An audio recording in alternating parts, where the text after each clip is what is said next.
An Indian rural Offbeat love story titled Because I Love You, authored by Dr. Pradip Chauhan and published by Anshuman Prakashan on 31st July 2018. Prologue. A thunder terrified birds following the lightning. Heavy rainfall flooded her village. In the frightening night, a perfect female figure strolled toward a well. Her steps were slow, tired, but resolute. Breast sari glued to her body, uncovering her deep braids. Her long, untied hairs looked voluminous and tempting even after being wet. Her stunning face wore sad countenance. She put hands on belly and burst into a loud cry. Overpowering the thundering lightning, her wail destroyed the environment. Even the rain stopped for a moment and Chris shuddered by her combination. She flung her body in the well while her pride trailed, but the rain jumped, caught her waist, and snatched away her teeth. He swung her body, landing in the puddle with her bosom on his chest. Her hairs sprawled on his face, her quivering lips touching his cheeks, and tears on his cheeks. She struggled to get out of his embrace, but he was quite strong. She thumped his chest repeatedly, but he did not let her go. Why did you save me? I do not want to live in this world. I have defamed my parents. I am not worthy to live anymore. After venting frustration, she submitted and kissed efforts to free herself from the tall, muscular, and handsome person who was lost in hazel-eyed curve. Her juicy pouty lips, soft cheeks, sparkling touch, and sensual waist dispelled him. He did not care to stand up. His mouth was wide open while looking at her mesmerizing beauty. The intelligent man did not take longer to know the reason why the celestial damsel wanted to end her life.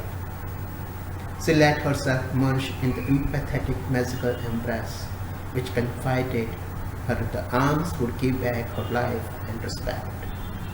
End of prologue. Section 1. Because I Love You. Chapter 1 of Because I Love You.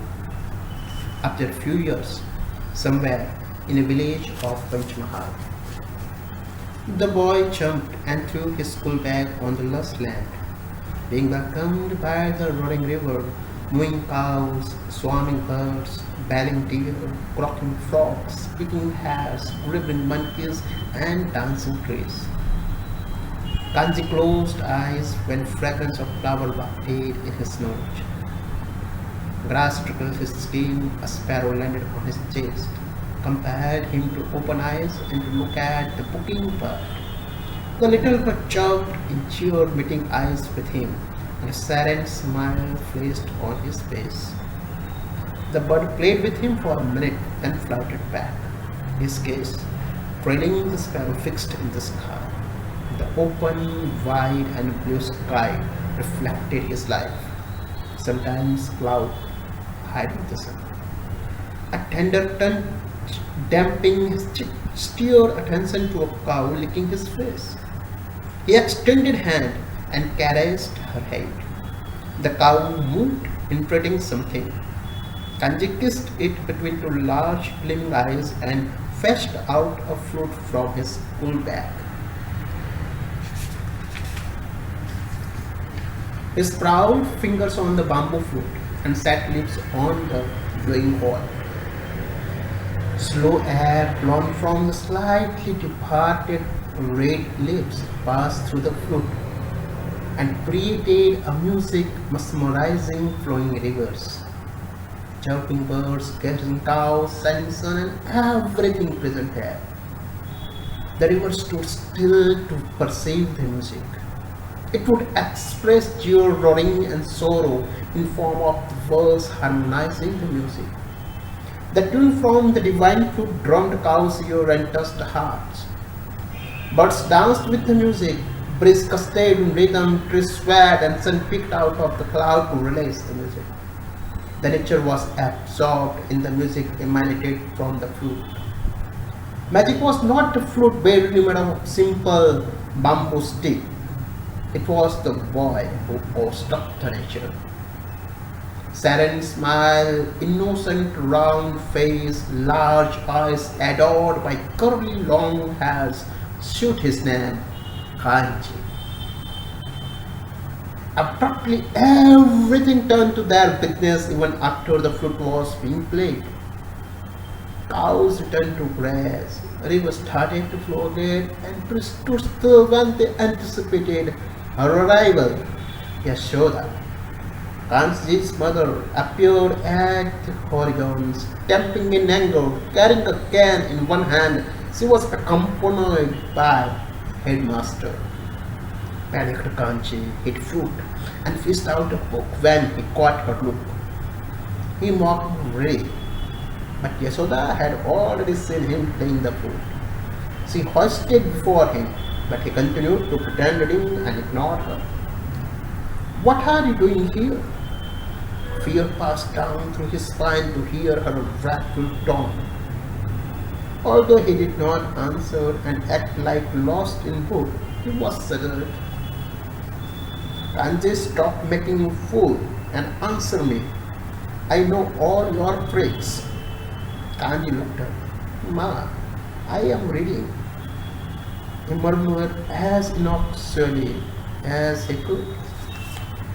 Why are you not at the school today also? She frowned without being affected of his dear son. Kanji wore innocent countenance again. He had already crooked explanation in brain, but Yashoda's frigid gaze realized him no excuse would work that day. I have gone to school, but he fumbled for words, maintaining innocent face sleepily. But teacher got me out of the class. He wailed, trying to scream mercy from Yashoda. But the task seemed difficult to manage the shading mother. What made teacher to get you out of the class? These flooded from her mouth. He did not do homework. The headmaster interrupted to abolish all possibility of hooked up excuses. Confused, Kanji left with no excuse had to use last return. He let out a loud sob, last attempt to melt her heart. I am fed up of your dramas. Today not a single of your tricks going to work. Yashoda pulled his ear. He squealed of pain and stood up. A flute hidden beneath his shirt was grounded, boiling her fury. You are bunking school just to play this flute? Kanji glowered at headmaster when he found mysterious pain in Yashoda's eyes. Headmaster was flinched by the surroundings. He swallowed a lump down his throat. Yashoda flung the cane in air just to threaten Kanji. Stop doubting him. I will see you at home. Guilt overwhelmed Kanji's fear when a pain in her chiding voice touched Kanji's heart. Kanji's last scowling look shadowed the headmaster and made him stood there, shivering with dire anticipation when Yashoda was breaking Kanji to him. But Yashoda and Kanji were attached to the flute. One was despising it for an enigmatic reason, and another was devoted heartily. After Kanji disappeared, a cow dashed, knocking down the headmaster directly in the river. The river showered him with sludge. When he tried to rush on feet, birds nibbled his head. The headmaster learned enough lessons of the day. Yashoda and Kanji. Yashoda tied Kanji to a pile as she was not in mood to forgive him. Although her mother's heart was not allowing, but she had to. Yasuda was concerned for his education, and he had been bunking school just to play a bloody flute. She could not answer herself why she was punishing him. Just because he was playing the damn loaded flute or because he had bunked school. In frustration, she slapped her dear son first ever in her life. With the voice of hard slaps, she broke into cry. Mom, don't cry. It does not hurt me. All her anger vanished. She knelt before the died Kanji and touched his chin. Promise me you will not bunk school anymore. I will not do anything that make you cry. Yasuda wiped tears shining her Kanji's cheeks and blossomed him with kisses all over his face and embraced him. Why have you died him? Naren asked, amused by the dramatic scene while entering in the courtyard. He plays flute entirely. Yasuda sobbed. And he has bunked school today also. Papa, I love you. Kanji muttered innocently. He knew her education was essential for fame and name, but the subjects taught in the school were not his area of interest. Only music was his subject, and his favorite was flute. His flute was mesmerizing enough to make women fall in love. Girls would sit for hours to hear it. Animals would rush to Kanji when he played for them. He had different harmonies for everyone. In morning he would play for animals, in afternoon for women, and at evening man would forget stillness there hearing his flute. Only Yashoda was the person in the entire village who did not like him playing flute. Naren, Kanji's father, was deputy farmer. Because of his efforts, the school and hospital were fetched to the village. He also wanted Kanji to be a responsible citizen, but he never imposed thoughts on his child. He knew it was Kanji's life, so he never objected. But he also knew the reason why Yashoda hated fruit. It was not like that he was not worried about his future, but Naren believed God carries every life in the world. He wanted Kanji to be a man of values instead of a man running after money. Values make a man, and money trials values, was his teachings to Kanji. End of chapter 1.